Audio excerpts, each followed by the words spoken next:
నమస్తే అందరికీ.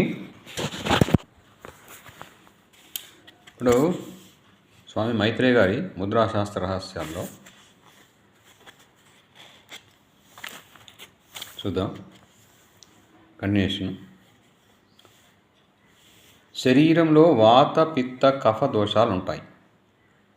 అవి సమపాళ్లలో ఉంటేనే శరీరం ఆరోగ్యవంతంగా ఉంటుంది. వీటిలో ఎక్కువ తక్కువలు ఉన్నప్పుడు అనారోగ్యం పాలవుతాం. ఓకే, అందుకే వాటిని ఎప్పుడు సమపాలలో ఉండేటట్టుగా చూసుకోవాలి.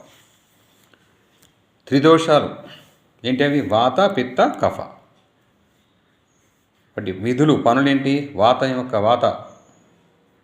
వాత విధులు ఉచ్ఛ్వాస నిశ్వాస రక్త ప్రసరణ విసర్జక క్రియ. పిత్త విధులు జీవరసాయన క్రియలు, వాటి మార్పులు. కఫ కీళ్ళలో కదలికలు సులభంగా జరిగేటట్టు చూడడం అన్నమాట. వాతం గురించి చూద్దాం. శరీరంలో వాతదోషం మరియు ఆకాశతత్వాల సమ్మేళనం శ్వాసకోశ వ్యవస్థ, గుండె లయకు, ప్రేగుల సంకోచానికి, నరాల వ్యవస్థకు సంబంధించి ఉంటుంది. వాతతత్వ అసమతుల్యం వలన కీళ్ళ నొప్పులు, కండరాల నొప్పులు, చర్మం పొడిబారడం, గ్యాసు, మలబద్ధకం, నిద్ర లేకపోవడం, ఆలోచనలు ఎక్కువగా రావడం లాంటి సమస్యలు ఉంటాయి. శరీరంలో వాతదోషం పెరగాలంటే తాజాగా ఉండే తీయని పళ్ళు, పులుపు పళ్ళు, చల్లని పానీయాలు, వేడి ఆహారం తీసుకోవాలి.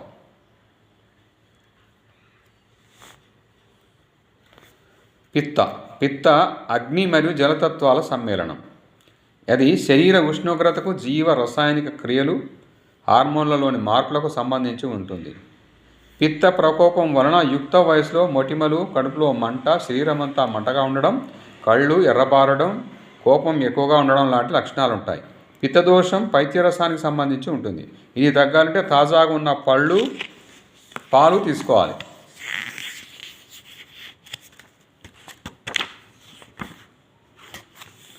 త్రిదోషాలు తన్మాత్ర తత్వాల కలయిక. వాతదోషం ఆకాశతత్వం ప్లస్ వాయుతత్వం.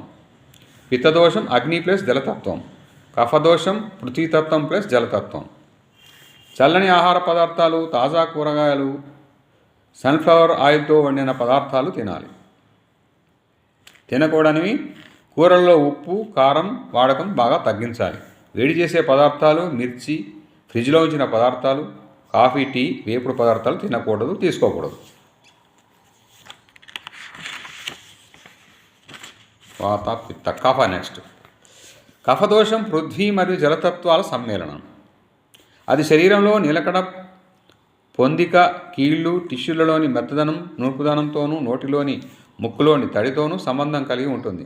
కఫ ప్రభావం వలన జీర్ణశక్తిలో లోపం, శరీరం బరువు పెరగడం, ఫ్లెమ్ కళ్ళె ఎక్కువగా ఉండడం, తిండి ఎక్కువగా తినడం, కాలక్షేపానికి తినడం, సోమరితనం లాంటి సమస్యలు ఉంటాయి. కఫదోష ప్రభావాన్ని తగ్గించుకోవడానికి వేడిగా ఉన్న ఆహారం, చేదు పదార్థాలు, తేలికగా జీర్ణమయ్యే ఆహారం తీసుకోవాలి.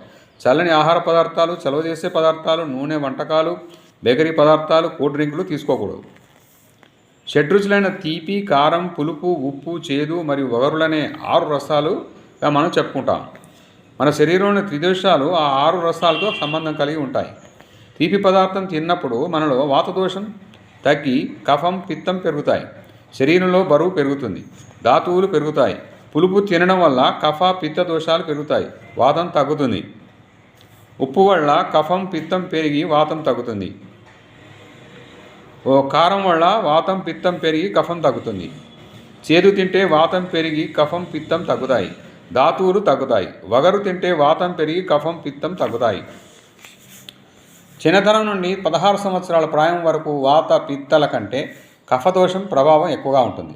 యువ ప్రాయంలో పిత్త ప్రభావం మిగతా రెండింటికంటే అధికంగా ఉంటుంది.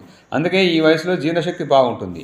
ఇక వృద్ధాప్యంలో వాత దోష ప్రభావం మిగతా వాటికంటే ఎక్కువ పాలలో ఉంటుంది. రోజులోని వివిధ సమయాల్లో, ప్రగలు, రాత్రి సమయాల్లో ఒక్కొక్క దోష ప్రభావం అధిక పాలలో ఉండే అవకాశం ఉంది. ఉదయం కఫదోషం, మధ్యాహ్నం పిత్తదోషం మరియు రాత్రి సమయాల్లో వాతదోషం తీవ్రంగా ఉంటుంటాయి. వాత పిత్త కఫాల్లో ఏ ఒక్కటి చెడు ప్రభావం చూపదు, కానీ వాటిలోనే అసమతుల్యాలు రోగకారకులు అవుతాయి. వీటి తీవ్ర ప్రభావాలను ఎదుర్కొనడానికి చేతి వేళ్ల ముద్రలు బాగా ఉపకరిస్తాయి.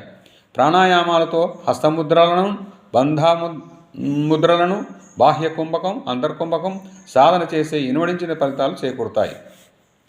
ముద్రలు శరీరంలోని తన్మాత్ర తత్వాలను, త్రిదోషాలను సమతుల్యపరిచి ఆరోగ్యాన్ని చేకూరుస్తాయి.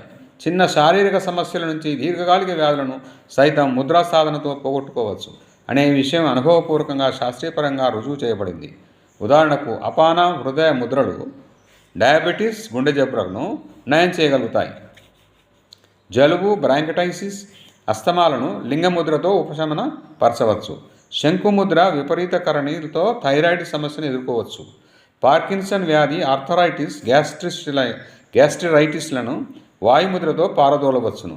అలసట, రోగ నిరోధక శక్తి లోపాలను ప్రాణముద్రతో ఎదుర్కొనవచ్చును.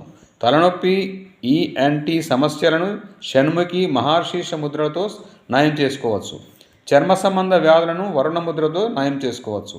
2 చేతుల వేళ్లను మూకుల ముద్రతో ఉంచి బాధ ఉన్న అవయవం వద్ద కాసేపు ముంచితే ఆ శారీరక సమస్య తొలగిపోతుంది.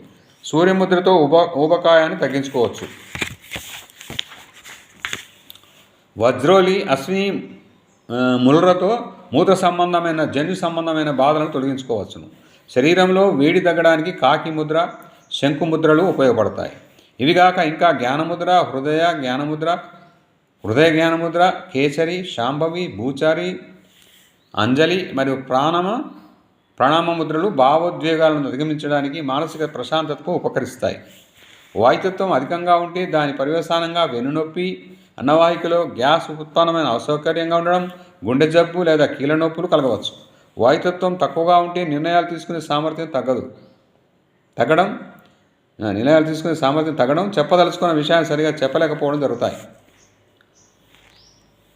అగ్నితత్వం ఎక్కువగా ఉంటే కోపం రావడం, విమర్శన ధోరణితో ఉండడం జరుగుతుంది. ఇంకా యాసిడిటీ, ఉష్ణ జ్వరం రావచ్చు. చల్లని పానీయాలు, ఐస్ క్రీంలు తినాలనే కోరిక పెరగవచ్చు. అగ్నితత్వం తక్కువగా ఉంటే ఆ వ్యక్తిలో న్యూనతాభావం ఉంటుంది. పృథ్వీతత్వం ఎక్కువగా ఉంటే శరీరం రావడానికి అవకాశం ఉంది. పట్టుదల ఎక్కువగా ఉంటుంది. సోమరితనం, డిప్రెషన్ కలుగుతాయి. ముద్రల గురించిన సంపూర్ణ పరిజ్ఞానం ఉన్నప్పుడు చేతివేల అమరికలను కావలసిన రీతిలో మారుస్తూ త్రిదోషాలను, పంచతత్వాలను సమపాలలో నియంత్రించుకోవడం సాధ్యపడుతుంది. ముద్రల గురించిన సమగ్ర వివరణ చూద్దాం నెక్స్ట్. Thank you.